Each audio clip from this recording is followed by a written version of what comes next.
Hello and welcome to Bowl Kitten's Tips to Jumping Puzzles in Guild Wars 2.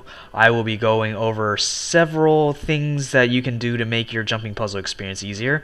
These will be applicable to just about every character in Guild Wars 2, and without further ado, we begin now. Alright, so the first thing you can do to make your life easier in jumping puzzles is to increase your movement speed.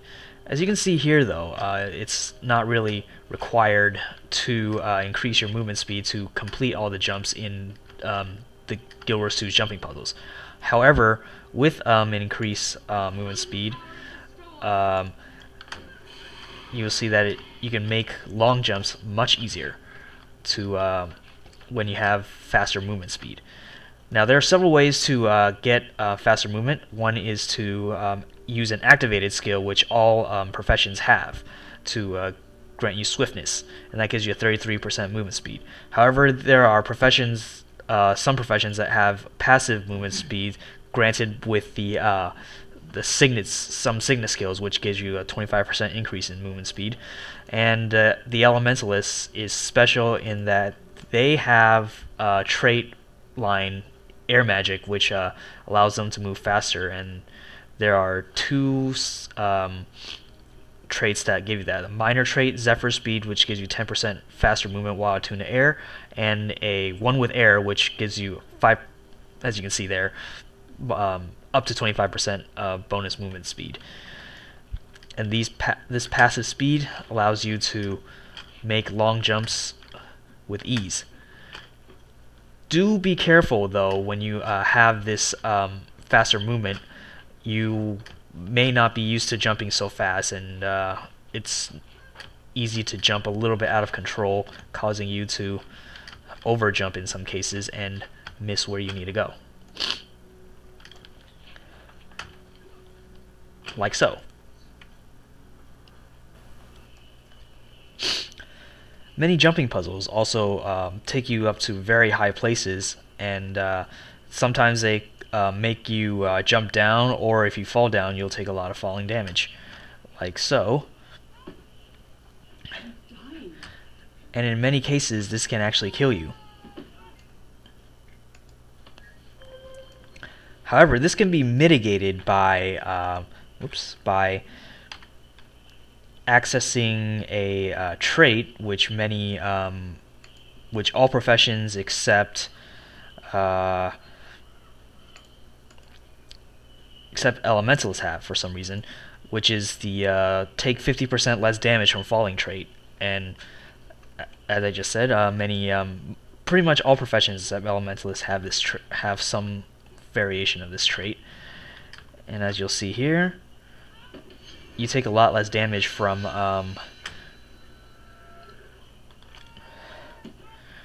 falling. However, in some cases there are jumps or falls that are just really too high up where you can't survive anyway. But the falling damage trait can help mitigate falling damage.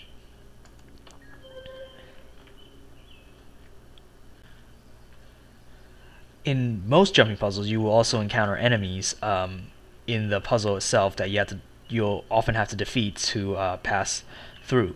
And it helps to be at a higher level than these enemies, so you can defeat them easier, because when you're at a higher level, you usually have higher level weapons and armors, which will do more damage and take less damage from the enemies. And if you're slightly above the enemy's level, you'll be able to pass through the puzzles relatively easier. It's also important to kill most of the enemies when you're doing these puzzles, because for the puzzles with jumping in it, they'll often have the enemies will put you in combat, and that makes you that makes you slower, and that causes you to jump a little bit less far than you'd like to in the jumps. So yep, it's important to be a higher level than your enemies when you do jumping puzzles, or at least be at around their level so you don't get one-shotted when you face the enemies. And many jumping puzzles have bosses at the end. there are a couple things you can adjust to the game's UI to make your jumping puzzle experience easier as well. One of the things you can do is to disable double tap to evade, and because there's times when you're at fiddling around on a small ledge, and then if you hit the forward key, or for example too often, you'll roll off an important jump. So if you disable double tap to invade, that will allow you to make as many of these fiddly little adjustments on a ledge as you want without falling. The biggest issue I've had with jumping puzzles, however, was the low FPS that I get in the game. Usually I run at about, this is normal, about 10 to 15 FPS, and that is pretty detrimental in jumping puzzles, as I'll demonstrate here, because this really low FPS often messes with my timing and causes me to miss many jumps, and making me walk over some of the jumps, like now, when I can't see or get my timing right. So what I recommend doing with bettering your FPS is to go into the options. You can press F11 and go to the graphics. What you do is make sure, first of all, that all of your it's under the best performance settings, and or you can manually lower every option to the lowest. And if that alone isn't enough, it's not for me, because my computer is actually a little bit below minimum specs for this game, so I have to go even further, and that is to go into windowed mode.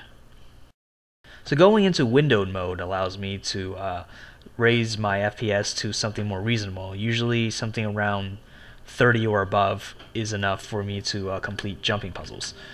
And as you can see here, the frame rate is a lot smoother, and that allows me to get better reaction time to make the jumps easier. Alright, so there's a few last things to remember about jumping puzzles.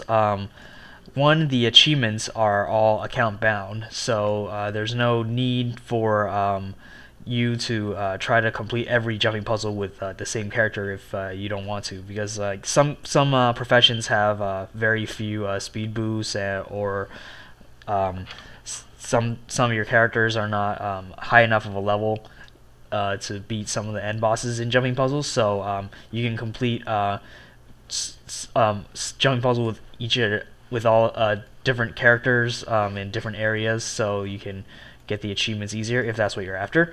And also, the biggest advice I guess I can give you is for jumping puzzles is to get some help. For example, Mesmers have a portal skill which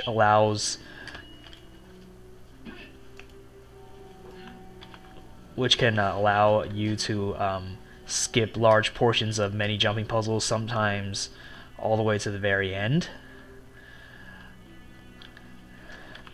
like so. And also, many jumping puzzles are best done with your friends, if you have any. I don't really have any for this game, so I'll be doing most of the jumping puzzles by myself, and they are, for the most part, they are all doable by yourself, but many of these puzzles, from what I've seen, are a lot easier if you had someone else to help you along with. Alright, so that is my jumping puzzle tips. I hope you found this video helpful, hope you enjoyed it, and thanks, and I'll see you in the next video.